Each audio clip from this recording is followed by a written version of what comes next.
عبداللہ بن فیروز داناج نے بیان کیا، انہوں نے کہا مجھ سے ابو سلمہ بن عبد الرحمن نے بیان کیا اور ان سے ابو ہریرہ رضی اللہ عنہ نے بیان کیا کہ نبی کریم صلی اللہ علیہ وسلم نے فرمایا، قیامت کے دن سورج اور چاند دونوں تاریک بے نور ہو جائیں گے۔ صحیح بخاری حدیث نمبر 3200۔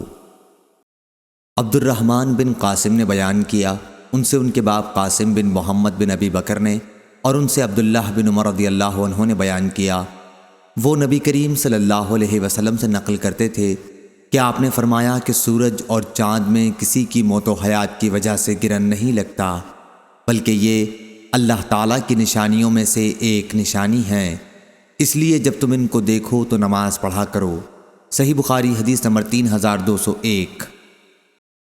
امام مالک نے بیان کیا، ان سے زید بن اسلم نے، ان سے عطا بن یسار نے اور ان سے عبداللہ بن عباس رضی اللہ عنہ نے بیان کیا کہ نبی کریم صلی اللہ علیہ وسلم نے فرمایا، سورج چاند اللہ تعالیٰ کی نشانیوں میں سے دو نشانیاں ہیں، کسی کی موت و حیات سے ان میں گرہن نہیں لگتا،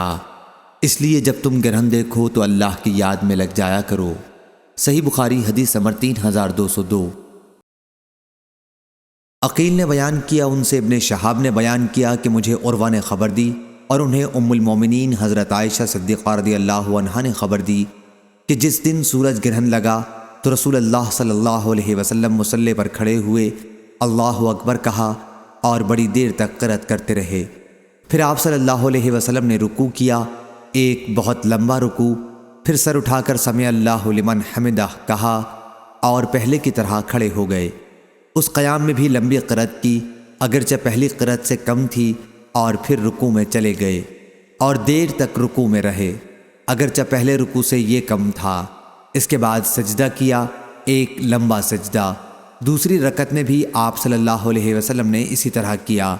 اور اس کے بعد سلام پھیرا تو سورج صاف ہو چکا تھا۔ اب آپ صلی اللہ علیہ وسلم نے صحابہ کو خطاب فرمایا